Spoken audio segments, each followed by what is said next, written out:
자유민주주의를 지키는 뉴스발전소 영상 보실게요. 감사원 감사에서 지적이 되었던 소규모 태양광 사업 문제가 많습니다. 그런데 이번에 아파트 베란다 태양광 사업이라는 명목으로 250억 원이 다시 등장했습니다. 과거 부실과 비리 논란을 낳았던 사업들을 재탕 삼탕으로 가져온 것입니다.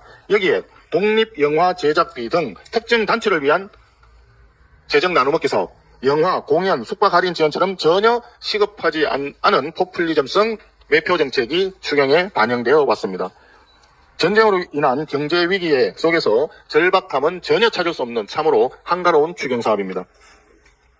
경제 상황에 대한 위기의식도 없고 재정 운영에 대한 책임감도 찾아보기 어려운 민생 파탄 추경, 위기 대응이 아니라 선거용 매표 추경, 재정 나눠먹기 추경, 전쟁 핑계 추경이 문제가 심각합니다. 지금 필요한 추경은 성장률 하향을 반영한 세입 경정, 그리고 불필요한 사업에 대한 구조조정, 에너지, 운수, 청년을 중심으로 한 정밀한 핀셋 지원입니다. 국민의힘은 철저한 추경 심사를 통해서 산업 경제와 민생을 지켜나가겠습니다. 당대표께서 말씀하셨지만 한마디 더 보태겠습니다. 어제 우리 당 부산지역 의원들이 이재명 대통령과 더불어민주당의 부산발전특별법의 신속한 처리를 위한 협조를 요청한 바 있습니다. 이재명 대통령이 의원 입법이 포퓰리즘적으로 이루어지는 경우가 있다라고 발언을 했는데, 저는 이 말을 들으면서 이재명 대통령이 드디어 자기 반성을 시작했나라고 생각했습니다.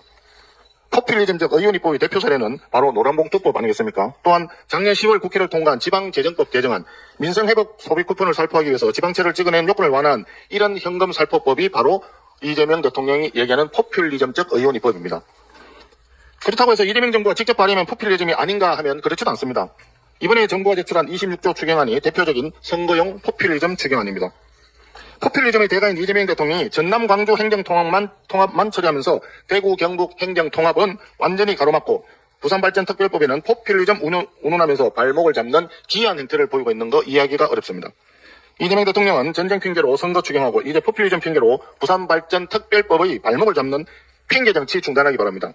그리고 더불어민주당은 더 이상 부산 시민들을 혼란에 빠뜨리지 말고 부산발전특별법 신속 처리를 당론으로 확정짓기 바랍니다.